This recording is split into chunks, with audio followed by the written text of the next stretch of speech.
The cold wind of Chicago brushed against the tall buildings as Daniel Carter tightened the collar of his jacket and stepped onto the quiet street. The city was just waking up, buses humming, coffee shops opening, and workers rushing toward their daily routines. For Daniel, mornings were never about rushing. They were about habits. Before heading to his mechanic shop, he always took the same route, passing through an old industrial alley filled with rusted machines, broken carts, and piles of scrap metal.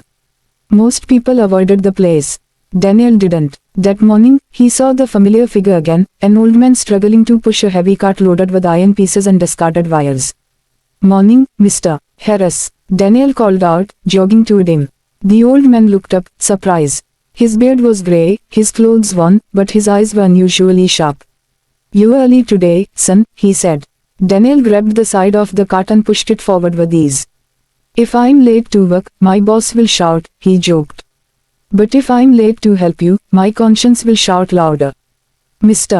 Harris watched him quietly. As they walked, Daniel picked up metal scraps from the ground and placed them neatly into the cart. He didn't act like he was doing a favor. It was natural, like breathing. "Why do you help me every day?" Mr. Harris asked suddenly. "I can't pay you anything." Daniel shrugged. "My mother taught me something.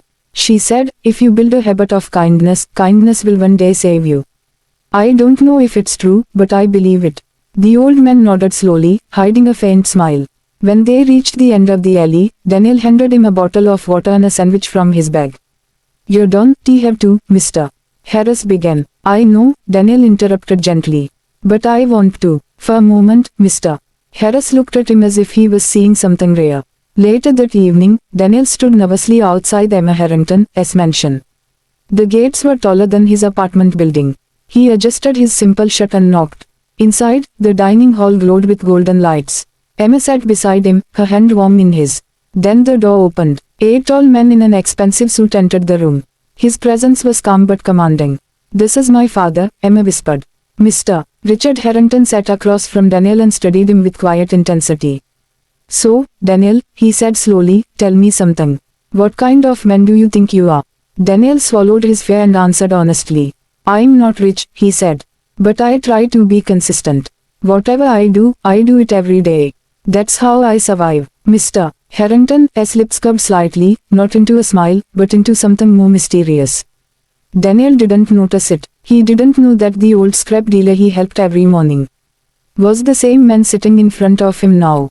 And the real test had only just begun. The grand hall of the Harrington Charity Gala sparkled with crystal lights and elegant music. Wealthy guests in designer suits and glittering gowns filled the room, laughing softly while holding glasses of champagne. Daniel stood near the entrance, feeling out of place in his simple suit. He wasn't afraid of rich people. He was afraid of losing Emma. Emma smiled at him. "Relax," she whispered. "Dad doesn't judge people easily." But Daniel noticed something strange. Across the hall, Mr. Harrington was speaking with powerful businessmen, senators, and celebrities. His voice was confident, his posture strong, his eyes sharp. Daniel's mind suddenly flashed back to the alley. The same eyes, the same voice. His heart skipped a beat. Before he could think further, the music stopped. The host stepped onto the stage.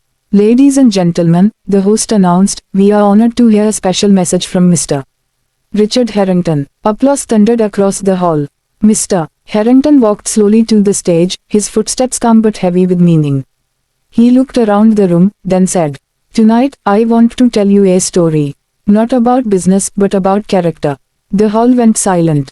Daniel felt Emma's hand tighten around his. "For the last month, Mr. Harrington continued, I pretended to be someone else. I dressed like a poor scrap dealer. I walked through dirty alleys. I pushed a broken cart. I wanted to see how people treat those who have nothing." A wave of shock passed through the crowd. Daniel's breath stopped. Mr. Harrington turned his head slowly. His eyes locked onto Daniel. "And there was one young man," he said, his voice deeper now, "who didn't see a beggar, he saw a human being."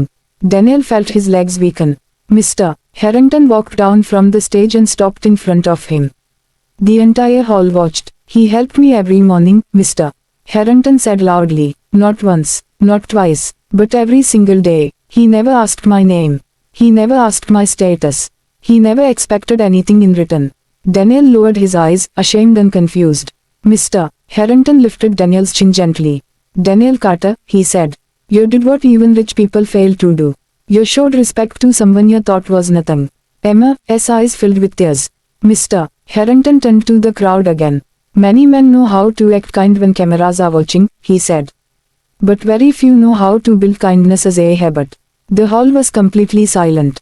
Then he looked back at Daniel and smiled, this time, truly. If my daughter chooses this man, he said firmly, I will not stop her. Because today, I learned something important. He placed his hand on Daniel's shoulder. A poor man with good habits is richer than a millionaire with no character. Tears rolled down Daniel's face. Emma hugged him tightly. In that moment, Daniel understood something he would never forget. He didn't pass the test because he was smart. He passed it because he was consistent. Because kindness was not an act for him. It was a habit, and that habit changed his destiny forever.